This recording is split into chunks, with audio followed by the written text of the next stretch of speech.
시청자 여러분 안녕하십니까? 채널 K 뉴스입니다. 오늘 오전 뉴욕의 펜스테이션에서 기차가 탈선하는 사고가 발생했습니다. 기차가 탈선하면서 마주오는 기차의 옆면을 스쳤지만 다행히 큰 부상자는 없었습니다. 오늘 아침 출근길 뉴욕 펜스테이션을 빠져나가던 엠트랙이 탈선하면서 뉴저지 트랜짓 기차의 옆면을 스쳤습니다. 이 사고로 이 기차역으로의 진입과 출입이 통제되면서 출퇴근 승객들은 큰 불편을 겪었으며 이 역으로 들어오던 기차들은 뉴저지주로 되돌아갔습니다.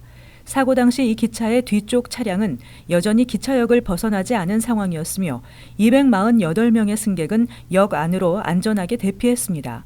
한 승객은 자신이 앉아있던 좌석의 옆에 있던 유리창이 날아갔다면서 기차의 찌그러진 모습을 트위터에 올렸습니다. 뉴저지 트랜짓 대변인과 엠트랙 측은 사고 소식을 전하고 서비스를 중단했다고 밝혔습니다. 뉴욕 소방국은 현장에 구조 요원을 파견해 사고를 수습했습니다. 다행히 경상 몇 건이 보고됐을 뿐 사망자와 중상자는 없는 것으로 전해졌습니다. 펜스테이션은 엠트랙, 롱아일랜드 레일로드, 뉴저지 트랜짓이 운행하며 하루 60만 명이 이용하는 가장 바쁜 기차역입니다. 한편 지난해 4월 역시 출근길 펜스테이션을 출발한 엠트랙이 필라델피아 지역 선로 위 굴착기를 들이받고 탈선하면서 30여 명이 부상하고 2명이 사망했습니다. 제19대 대통령 선거 재외국민투표 참여를 위한 신고 신청 마감이 일주일 앞으로 다가왔습니다. 뉴욕 총영사관 김동춘 재외선거관은 뉴저지 투표소인 뉴저지 한인회관을 방문한 자리에서 선거인 등록에 관심과 참여를 당부했습니다. 보도에 김지수 기자입니다. 제19대 대통령을 뽑는 재외국민 선거에 대한 열기가 뜨겁습니다. 오늘 오전까지 뉴욕 총영사관에 등록한 재외선거인과 국외 부재자 수는 약 6,287명으로 영구 명부 등재자 2,600명을 더하면 9,000명에 육박하는 수치입니다. 지난 총선 등록 인원 6,000명은 이미 넘어섰고 남은 기한을 감안하면 18대 대선 등록 인원 11,000명도 넘어설 것으로 예상됩니다. 뉴욕 총영사관 김동춘 재외선거관은 뉴저지 투표소인 뉴저지 한인회관을 방문한 자리에서 남은 기간 더 많은 참여를 위해 다시 한번 신고 신청 방법을 설명했습니다. 신고 신청 기한이 3월 30일까지입니다. 그래서 일주일 남짓 남았는데 반드시 그 사이에 신고 신청을 해주셔야 되고요. 그리고 신고 신청 방법은 인터넷으로 이제 하는 방법이 있고, 그 다음에 그 공간을 직접 방문하는 방법이 있고, 또 우편으로 하는 방법도 있고, 전자우편으로 송부하는 방법도 있습니다. 근데 이제 인터넷으로 하게 되면은 여권 번호만 알면 별도 첨부 서류 없이 이제 간편하게 투표에 참여하실 수가 있습니다. 이번 주말 뉴욕과 뉴저지 한인마트에서도 신고 신청을 받습니다. 내일은 뉴저지 리치필드 H마트와 플러싱 유니온 H마트에서 오전 10시부터 오후 3시까지 신고 신청을 할 수 있습니다. 또 뉴욕 한인회와 뉴저지 한인회에서도 신고 신청을 할 수 있습니다. 19대 대선 재외선거 국외 부재자와 재외선거인 신고 신청 기간은 오늘 3월 30일까지이며 신고 신청을 하기 위해서는 반드시 자신의 여권 번호를 알고 있어야 합니다. 채널 K 뉴스 김지수입니다. 미 의회가 한국의 사드 배치에 대한 중국의 부적절한 보복 조치를 규탄하고 나섰습니다. 연방의회가 중국의 사드 보복을 심각하게 보고 있는 것으로 풀이됩니다. 공화당 하원 외교위 아테소 위원장인 테드 요호 의원은 23일 한국 사드 배치에 대한 중국의 보복 조치를 규탄하는 결의안을 발의했습니다. 결의안은 사드 배치가 북한의 대량 파괴 무기와 탄도미사일 위협으로부터 한국 국민의 안전을 보장하고 동맹의 군사력 보호를 위한 방어적 조치라는 점을 분명히 했습니다. 또 중국이 취하고 있는 한국 기업과 국민에 대한 비합리적이고 부적절한 보복 조치를 규탄했습니다. 사드는 영내 다른 나라들에 대해 어떠한 위협도 되지 않는다는 사실을 거듭 확인했습니다. 하지만 중국 외교부는 실제 한국과 한국 내 기업, 국민에 대해 부적절한 보복을 가했다고 비판했습니다. 이번 결의안은 민주공화의원 6명이 공동 발의자로 참여하면서 초당적으로 진행됐는데 그만큼 미 의회가 중국의 사드 보복을 심각하게 바라보고 있는 것으로 해석되고 있습니다. 특히 다음 달 초 시진핑 중국 국가주석의 미국 공식 방문을 앞두고 미 의회가 중국 정부에 보내는 경고의 메시지도 담고 있다는 분석도 나왔습니다. 결의안에는 최근 중국의 보복 조치로 피해를 입고 있는 중국 내 55개 롯데 슈퍼마켓 매장과 한국 관광 프로그램에 대한 판매 중단, 한국과 관련된 각종 문화, 음악 공연이 취소된 사례 등을 구체적으로 명시했습니다. 세계 각국의 미국 비자 심사가 대폭 강화될 것이 우려되고 있습니다. 렉스 틸러슨 연방 국무장관이 최근 전 세계 미국 공관에 비자 발급 강화를 지시한 것으로 알려졌습니다. 이 같은 방침은 트럼프 행정부의 반이민 행정명령에 따른 것으로 풀이됩니다. 로이터 통신은 23일 틸러슨 연방 국무장관이 전 세계 미 대사관과 제외 공간에 비자 발급 강화를 지시했다고 전했습니다. 로이터 통신이 입수한 3개의 문건에 따르면 틸러슨 장관은 각국의 총용사들에게 비자 발급 심사를 강화해야 할 대상을 식별하는 기준을 개발할 것을 지시했습니다. 특히 순위파 극단주의의 무장단체인 이슬람 국가가 지배했던 지역의 비자 신청자들에 대해서는 그들의 소셜미디어를 반드시 점검하라고 요구했습니다. 오바마 행정부도 비자 면제국을 대상으로 SNS 계정을 선택적으로 공개하게 한 적이 있지만 최근 연방국토안보부는 미 비자 신청자들의 SNS 비밀번호 제출을 요구하면서 논란이 된 바 있습니다. 이번 방침은 한 단계 더 나아간 것으로 수정 반이민 행정명령에 따른 것으로 풀이되고 있습니다. 비자 심사 규정과 입국 심사가 강화됨에 따라 한인 유학생이나 취업자 등 미 방문객들도 거절될 확률이 높아 우려되고 있습니다. 한편 피츠버그 파이어리츠 강정호의 취업비자 갱신 신청이 거부됐습니다. 강정호는 지난해 12월 서울 강남역에서 음주운전 사고를 내고 달아난 혐의로 기소됐습니다. 강정호의 메이저리그 복귀 시점을 예측하기 어려워졌습니다. 미국에서 태어난 올해 만 18살이 되는 남성 복수 국적자는 오는 3월 말까지 한국 국적 이탈을 신청해야만 병역 의무를 면제받게 됩니다.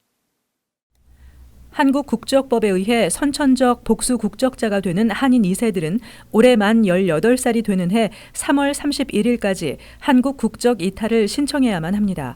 올해에는 1999년생이 해당됩니다. 외국에서 출생해 선천적 복수 국적자가 된 한인 2세들은 원칙적으로 22살 전까지 한국 국적을 이탈할 수 있습니다.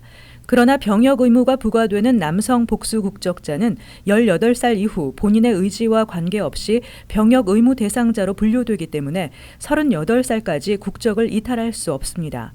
1998년 6월 14일 이전 출생자는 아버지 국적에 따라 당시 아버지가 미국 국적이었다면 국적 이탈 신고를 할 필요가 없지만 이후 출생자는 부모 중 한 사람이라도 한국 국적일 경우 반드시 국적 이탈 신고를 해야 합니다. 한국 국적법이 양계 혈통주의를 따르고 있기 때문입니다. 국적 이탈 신고는 뉴욕 총영사관 등 제외 공관을 통해서만 신청이 가능하고 문의는 646-674-6000번으로 하시면 됩니다. 이민자 비중이 높은 직업들은 주로 저임금 노동 직종에 대거 몰려있는 것으로 나타났습니다. 대부분 미국인들이 기피하는 업종들인 것으로 조사됐습니다. 여론조사기관 퓨 리서치 센터가 최근 발표한 산업과 직업군별 이민 노동자 고용 실태 보고서에 따르면 이민자 비중이 가장 높은 직종은 손톱관리사, 택시 운전사, 봉제기계 노동자, 농업 노동자 등으로 나타났습니다. 손톱관리사나 미용사 직종에는 불법 체류자 12%를 포함해 63%가 이민자인 것으로 조사됐습니다. 다음은 농업 부문으로 과일 선별 작업이나 조경 등에 종사하는 이민자가 60%였습니다. 건축 관련 석재 가공 직종이 59%, 봉제기계 운영직 55%, 청소 노동자가 50%, 택시 운전사 37% 순으로 이민자들이 많은 것으로 나타났습니다. 직업군별로는 농업과 임업이 46%로 가장 높았고 건설과 건물 유지 보수 직종도 35%로 두 번째로 높았습니다. 특히 건설 관련 직업군은 상대적으로 불법 체류자 비율이 높았습니다. 산업별로는 입주 가정부, 소위 사설 가정관리업이 45%로 가장 높았고 봉제와 의류업은 36%였으며 농업 부문의 이민자 종사율도 33%나 됐습니다. 대부분 저임금 단순 노무직에 이민자 종사 비율이 높았지만 컴퓨터와 전자 제조업에도 인도, 중국 출신 이민자의 취업 이민이 급증하면서 상위 6번째로 나타났습니다. 다만 이 부문은 불법 체류자 고용률이 5%로 낮았습니다. 지난해 미국 전체 인구 증가율이 대공황 이후 가장 낮은 수준을 보였습니다. 그러나 뉴욕시 인구는 850만 명을 돌파하며 사상 최고치를 기록했습니다.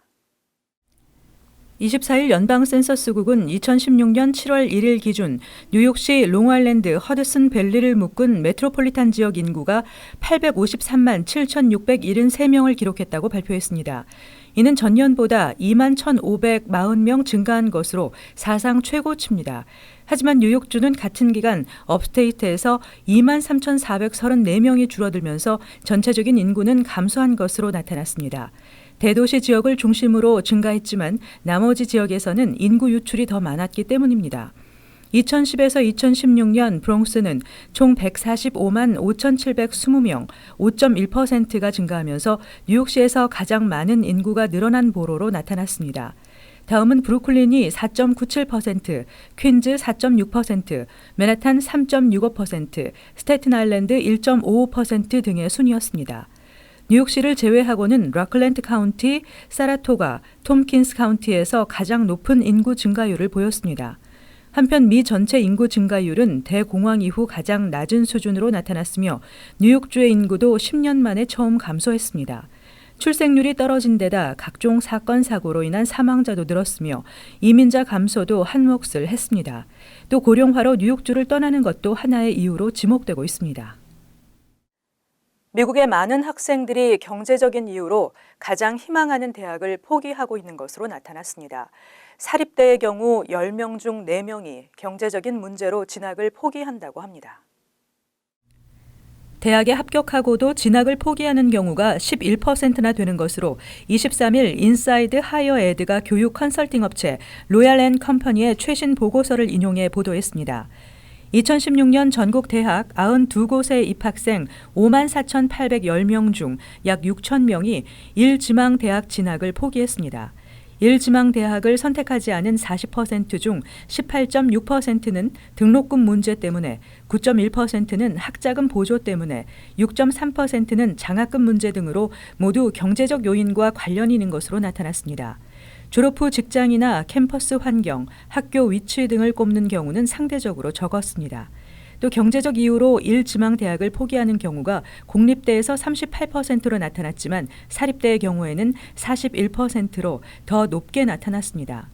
SAT 점수가 높은 학생도 그렇지 않은 학생보다 경제적 이유로 포기하는 경향이 더 두드러졌습니다. 한인사회에서도 명문대 합격 통지를 받았지만 학비 부담으로 입학을 포기하고 주립대나 커뮤니티 칼리지 진학을 고려하는 경우가 많은 것으로 알려졌습니다. 이어서 LA 지역 한인사회 소식입니다. LA 국제공항이 교통 혼잡을 줄이기 위한 대대적인 공사에 돌입합니다. LA 도시계획위원회와 공항 커미셔너 이사회는 오늘 LAX의 교통난을 줄이고 공항 접근성을 강화하기 위한 프로젝트 램프를 만장일치로 승인하고 조만간 공사를 진행할 예정이라고 밝혔습니다.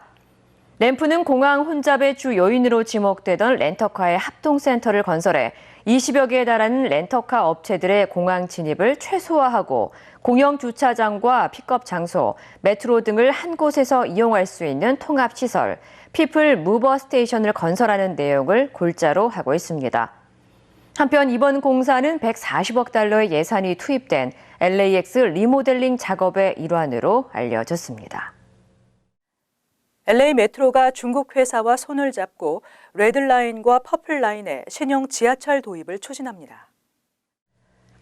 LA 메트로 당국은 오늘 중국 회사인 차이나 레일웨이 롤링스톡과 함께 오는 2021년까지 메트로 레드라인과 퍼플라인의 64대의 구형 열차를 신형으로 교체하는 내용의 계약을 체결했다고 밝혔습니다. 당국은 이번 프로젝트로 오는 2021년 9월까지 64대의 신형 열차가 투입될 예정이며 이후 200여 대가 추가로 교체될 계획이라고 덧붙였습니다. 한편 차이나 레일웨이 롤링스톡은 신형 열차 교체 작업과 함께 베버리 힐스 지역이 포함된 메트로 퍼플라인 연장 공사도 함께 진행하는 것으로 알려졌습니다. 이어서 월드 리포트입니다. 최근 미국에서 그 어떤 공격도 피할 수 있는 지하 벙커집을 짓는 사람들이 늘고 있습니다. 흥미로운 사실은 트럼프 집권 이후 벙커집이 더 없는 인기를 누리고 있다고 합니다. 황량한 대지가 펼쳐진 미국 캔자스주. 중무장한 경비원들이 지키는 철조망을 통과하자 두꺼운 콘크리트 벽과 철문이 나타납니다. 탱크도 뚫지 못할 것 같은 철문을 열고 들어가자 완전히 딴 세상이 펼쳐집니다. 폐쇄된 핵미사일 기지를 개조한 초호화 벙커 아파트입니다. 지하 15층짜리 건물엔 각 층마다 호텔을 그대로 옮겨놓은 듯한 아파트가 자리하고 있습니다. 고가의 가전제품과 가구, 벽난로가 설치돼 있고 바깥 풍경을 볼 수 있는 LED 창문까지 달려 있습니다. 벙커 아파트에 오래 머물러야 할 비상 상황에 대비해 수영장이나 당구장, 영화관 같은 오락시설은 물론 텃밭까지 마련돼 있습니다. This could grow up to 70 different species of plants, lettuces, tomatoes, carrots. 무엇보다 가장 큰 장점은 철통 보안. 24시간 아파트 안팎을 손바닥 보듯 감시하고 핵폭탄이 터져도 끄떡없는 방어력을 자랑합니다. 아파트 한 채의 가격은 35억 원으로 비싼 편이지만 벌써 모든 아파트가 팔렸고 더 큰 단지도 건설되고 있습니다. 최근엔 아예 핵 벙커를 매입한 뒤 직접 집으로 개조해 사는 사람들도 늘고 있습니다. We have more nuclear weapons than all of the other countries of the world combined. Yeah, our economy has just failed. 비교적 저렴한 비용으로 집안에 설치할 수 있는 소형 벙커도 인기를 끌고 있습니다. 보통 마당을 파서 벙커를 만드는데 벙커 안에는 온 가족이 몇 달 동안 먹을 수 있는 식량과 침대나 식탁 같은 가구는 물론 싱크대까지 마련되어 있습니다. 설치 비용에 최소 수천만 원이 들지만 텍사스주의 한 벙커 제작 회사는 최근 들어 매출이 7배나 뛸 만큼 호황을 맞고 있습니다. 트럼프는 강한 미국을 재건하겠다고 외치고 있지만 국민들이 느끼는 불안감은 오히려 더 커지고 있다는 뜻입니다. Since the election of Donald Trump, we've seen a whole new demographic of people calling in, people that didn't know we existed before. 트럼프 집권 이후 악화된 사회 갈등과 국제적 불안 정세가 계속되는 한 벙커집 열풍은 식지 않을 것으로 보입니다. 계속해서 간추린 소식입니다. 트럼프 행정부의 반이민법 이후 증오범죄가 증가하고 있습니다. 맨하탄 검찰은 23일 어퍼 웨스트사이드 고교에서 증오범죄 방지 포럼을 개최하고 증오범죄 방지 캠페인 To 뉴욕 to Hate를 진행하고 있습니다. 이 캠페인은 증오범죄를 예방하기 위한 것으로 증오범죄 피해자나 목격자들은 맨하탄 검찰청에 마련된 증오범죄 전담반에 신고해 줄 것을 촉구했습니다. 한라인 신고는 12335-3100입니다. 퀸즈 법원의 판사 4명이 배심원으로 나온 이민자들에게 영어를 못한다는 이유로 오히려 영어 교육 이수를 명령하거나 법원에 다시 나와 영어 능력을 입증하라는 요구를 해 파문이 일고 있습니다. 이에 대해 22일 퀸즈 법원 측은 이 같은 판사들의 부당 행위가 다시는 일어나지 않도록 할 것이라며 시정을 약속했습니다. 브루클린 R 전철 3개 역사가 메트로폴리탄 교통공사 현대화 프로젝트에 따라 개보수 공사가 진행되고 6개월간 잠정 폐쇄됩니다. 먼저 27일 선셋팍 53가역을 시작으로 4월 29일은 베이리츠 애비뉴역, 6월 5일부터는 프로스펙트 애비뉴역에서 공사가 진행됩니다. 실시간 정보를 제공하는 전광판, 와이파이 제공, 예술작품을 활용한 실내 디자인 등 역사가 새롭게 꾸며집니다. 컬럼비아 대학 북한 인권 동아리 CU링크는 23일 탈북 화가 송벽을 초청해 28일부터 30일까지 강연회와 전시회를 연다고 밝혔습니다. 북한 인권 실태를 고발하는 강연회와 김정은 독재 정권을 풍자하는 그림 전시회로 그곳 사람들의 삶이라는 주제로 열리는 행사 첫날에는 송벽 화가가 자신의 탈북 여정을 소개합니다. 또 화가와의 만남에서 작품이 담은 의미를 설명합니다. 다음은 환율과 증권 소식입니다.